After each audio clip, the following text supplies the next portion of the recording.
What is up, guys? Welcome back to the channel. In this video, I'm going to be going over some things to help you instantly serve bigger. A bigger serve usually equals free points or at least better position after you're serving. So we're going to cover a lot of those things quickly in this video. So let's get started.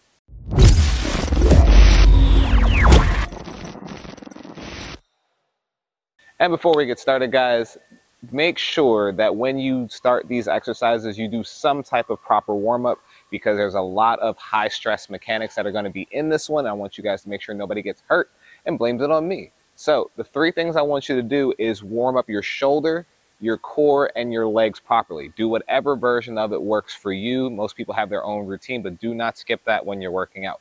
For me, I tend to use a medicine ball or a resistance band. I try to get my shoulder, all the rotation directions that are here, up and down. I'll lean forward and pull my shoulder back, and I'll go through a normal serving routine with the mechanics of it. Other thing I'll do is just get good body rotation from side to side, as well as up and down, meaning that you tilt your body, because when you serve, you're going to be loading and stretching your oblique a lot. Make sure that you get a lot of that going as well, because those muscles are going to be firing a lot during these exercises. And last thing, when you're working your legs, some type of lunging, squatting, squat jumping a little bit, even a light jog, anything to get those muscles ready to fire. Once you've gotten that all done, now then you will proceed to the exercises we're going to do, and I'll explain why we're doing them and what they'll help you with in the serve. So let's officially get started after you've done your warm-up. So every exercise that we do, I'm going to explain what the correlation is between that exercise and what you can expect to see on the serve when you're actually using it. When we do our first exercise, what we're going to be trying to do is isolate the turn of the wrist. Some people will say snapping your wrist or pronation. I actually don't like those words, because I feel like it makes you focus on the wrong thing. What I want you to think about doing is pushing the ball, not snapping your wrist, not pronating, because most people will overcomplicate pronation. You'll see them end like this and twist their hand a little too early. We're going to think about just getting our racket behind this ball and pushing it down. It is going to be snapping the wrist, it is going to be pronation, but I want you to be thinking about it as a push through the ball. All we're going to do is start on the service line, and that gives us all of that angle down into the box. You're just going to put the ball up into this position and see if you can get your hand to just force that ball down as fast as possible. You should be hitting a primarily flat serve here, but you're just trying to get your hand up. And because you're not thinking about the obstacle of the net, you end up really just trying to get as much through the ball as possible. Spend 2 or 3 minutes doing that. What that's going to correlate to on the court is, once you know the proper contact point and proper toss height, you're going to be trying to get that same feeling of hitting through your serve and not thinking about the obstacles. Obviously, for shorter people, the net's going to be an obstacle, but it doesn't mean you can't inherently hit the ball flat. You just have to have little technical adjustments. So that exercise there is just going to be helping you really get the confidence of where to feel the most force behind your swing. Let's move on to the next one. This exercise, similar to the first one, is going to be focusing on the arm, but what we're going to be trying to do is get our wrist to turn as fast as possible. What we're going to do here is we're going to change our toss location from above us to in front of us a bit, exaggerating the fact that it's way out in front. We're going to take our racket and get it on top of the ball here. The goal is to snap it down with as much acceleration as possible to get the ball to bounce high and far and try to clear the net. It's a super simple exercise, but the goal here is to really isolate when you choose to turn your wrist over. Make sure that you finish with the handle facing completely vertical. That way you know you've turned your hand through. But obviously, the whole point here is getting as much as you can in a short amount of time, which is basically what acceleration is. So you toss the ball out in front. Now you can't see it, but I almost hit the roof. I was like this far off. My goal in life is actually to hit the roof with this drill, and I keep getting close, but I never quite get it there.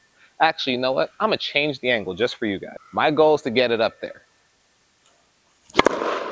And it's always so close.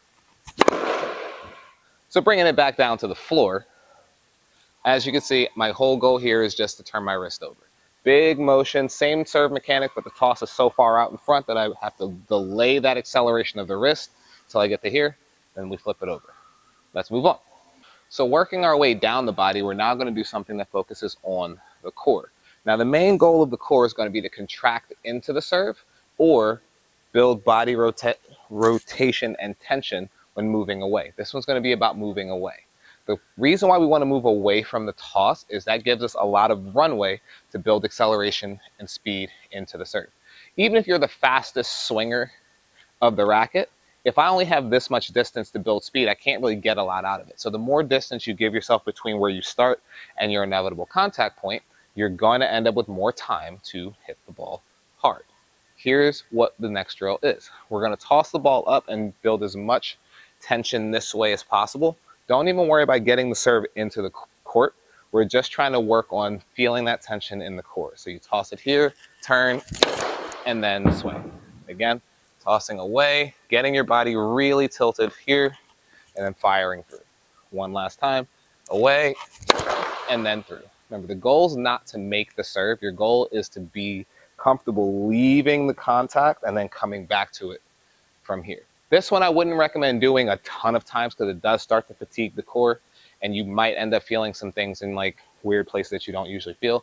So just use it as a warm-up to feel a little bit of tension that you don't usually get in the core, and then build that into the next exercise that we're going to do. So our last portion of the video is going to be focusing on the lower part of the body. When we do this part, what we're going to be trying to do is isolate where certain parts of the power and rotation come from. The back leg and the front leg have different jobs when it comes to serving if you're a platform server. If you're a pinpoint server, it's a little bit different, which I will touch on briefly. But for the platform server, your back leg and front leg are going to be doing different jobs. So here's what we're going to start with. You're going to serve using only your right leg if you're right-handed. So I'll just say back leg. You're going to serve using only your back leg. What you're going to do is balance on your back leg, picking this leg up. And as you toss it, your job is going to be to drop down and push up into your serve without losing your balance. Obviously, you're going to have a little bit of body rotation, but you're going to try to hold that position. The back leg's main purpose is to give you the hip rotational force and upward drive as you begin your service motion. So from here, tossing it up, just pushing up and staying, and then allow myself to catch my balance after. Toss it up, push, and then finish in that position. The next one you're going to do is balancing on the front leg.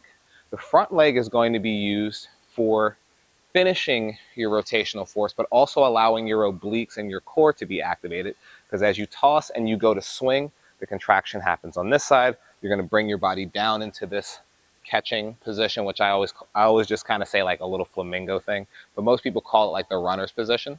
You're going to allow yourself to contract your body and fold into this position here, balancing up on one leg, rotate, swing, and then hold that position.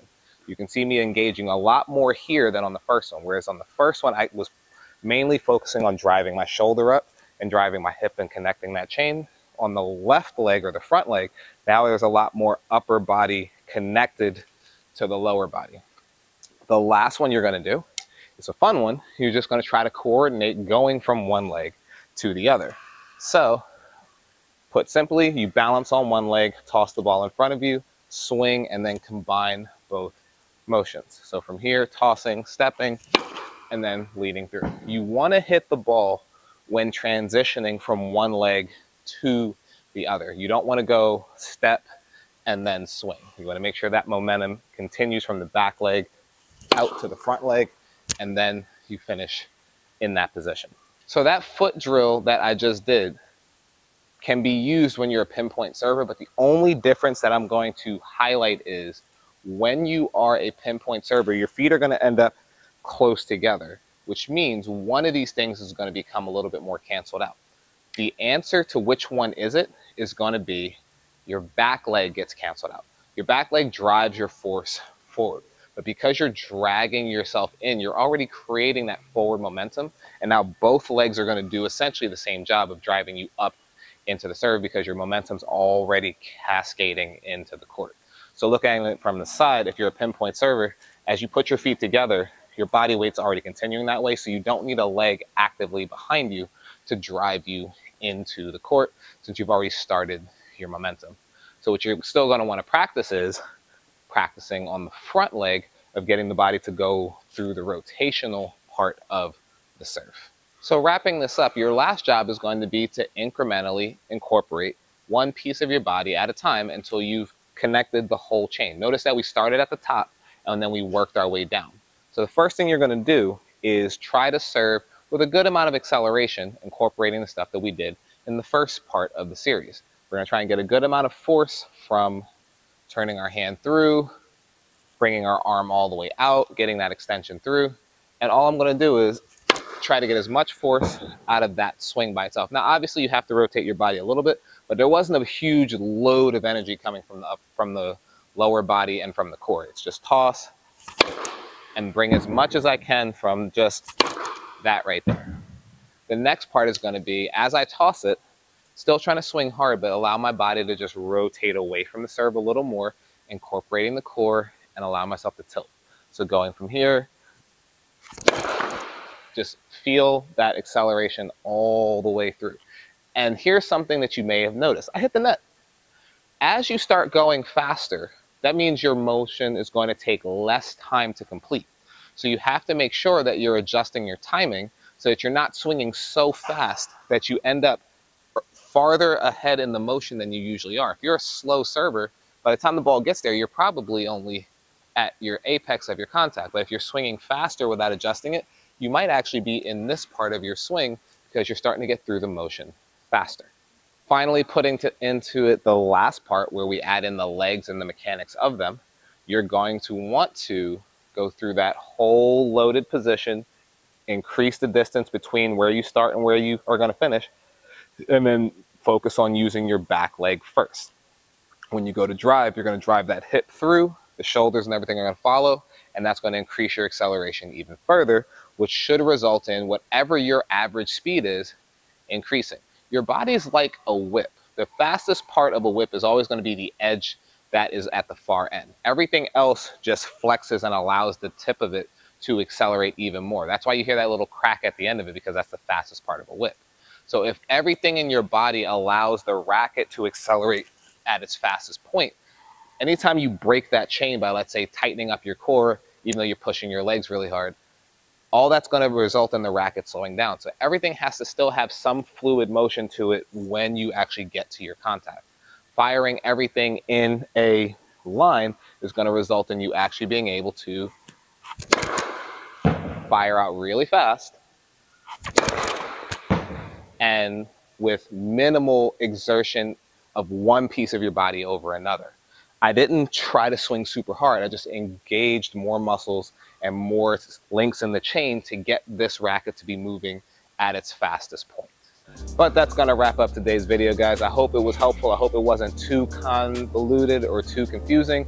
Everything that I did today is something that can be practiced individually if you feel like there's a specific segment of your serve that you're losing, whether it's legs, core, or the mechanics of the arm. I have done a video specifically on different mechanical parts of the serve that I didn't want to rehash in this video. I'll put a link to that one in the comments, in the description down below. But if you know anybody would benefit from this, please send it off to them. If you're new to the channel, please consider subscribing because we are growing pretty fast. I want to do more projects with other collaborators. But until next time and the next video, I'll see you guys in the next one.